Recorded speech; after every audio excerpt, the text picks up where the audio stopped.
সংসদীয় আসনের সীমানা পুনর্নির্ধারণ ঘিরে ব্রাহ্মণবাড়িয়া ৩ আসনের বিএনপি নেত্রী ব্যারিস্টার রুমিন ফারহানা এবং একই আসনে বিএনপির মনোনয়ন প্রত্যাশী খালেদ হোসেন সমর্থকদের বাগবিতণ্ডা রূপ নেয় হট্টগোলে। একই সময় এনসিপির যুগ্ম মুখ্য সংগঠকের সাথে হাতাহাতি বাধে।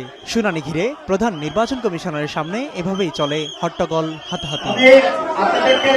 রবিবার প্রথম দিনের শুনানির শুরুতেই ব্রাহ্মণবাড়িয়া ২ এবং ৩ আসনের ৩টি ইউনিয়নের অন্তর্ভুক্তি নিয়ে যুক্তিতর্ক শুরু হয়। তার মাঝেই এনসিপি নেতা আতাউল্লাহকে আঘাত করা হয়। তার অভিযোগ, ব্রাহ্মণবাড়িয়া ২ আসনের মনোনয়ন প্রত্যাশী রুমিন ফারহানার লোকেরা হামলা করেছে। আমাকে রুমিন ফারহানা তেরে গিয়ে আমাকে প্রথমে ধাক্কা দিয়ে আমাকে ফেলে দেয়, আমাকে কথা বলতে দেয় নাই, এবং তার যে গুন্ডা পান্ডা ছিল তারা আমাকে পায়ের নিচে ফেলে আমাকে পিষ্ট করে, মানে আমাকে নির্মমভাবে আমাকে তারা মারধর করে।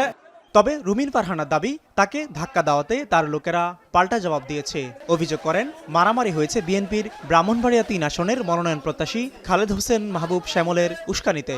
যেটা ১৫ বছরে হয় নাই সেটা আজকে হয়েছে। অলমোস্ট আমার গায়ে ধাক্কা দিয়ে আমাকে ফেলে দেওয়ার চেষ্টা হয়েছে।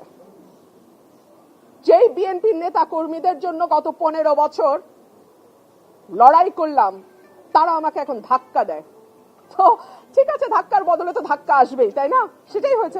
এই ঘটনার জেরে বিকেলে এনসিপি নেতা হাসনাত আবদুল্লাহর নেতৃত্বে বেশ কয়েকজন নেতাকর্মী ইসিতে আসেন।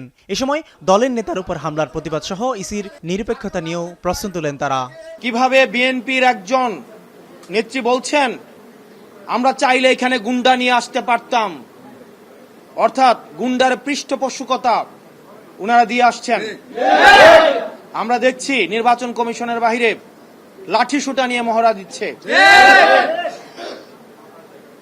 নির্বাচন কমিশন, প্রধান নির্বাচন কমিশনের অফিসের যদি এই অবস্থা হয়, সারা বাংলাদেশে এই বিএনপির যারা রয়েছে এই গুন্ডাদের পৃষ্ঠপোষকতা দিচ্ছে, তারা কিভাবে ভোট কেন্দ্র দখল করবে সেটির আজকে টেস্ট ম্যাচ হয়ে গিয়েছে।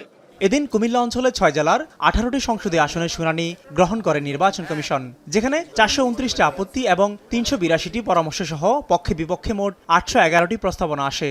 বাংলাদেশের সংবিধান এবং বিদ্যমান আইন অনুযায়ী প্রশাসনিক সুবিধা, আঞ্চলিক অখণ্ডতা এবং যতদূর সম্ভব জনসংখ্যার বাস্তব বিভাজন এবং হালনাগাদ ভোটার সংখ্যা এবং প্রাসঙ্গিক বিষয়াদি নিয়ে জাতীয় সংসদের নির্বাচনকে সামনে রেখে সীমানা পুনরুদ্ধারের জন্য প্রাথমিক তালিকা আমরা প্রকাশ করেছি। নির্বাচন কমিশনের রোডম্যাপ তৈরিতে ভোটার তালিকা প্রস্তুতি, রাজনৈতিক দল নিবন্ধনের পাশাপাশি বিশেষভাবে গুরুত্ব পাচ্ছে সীমানা পুনর্নির্ধারণের বিষয়টি।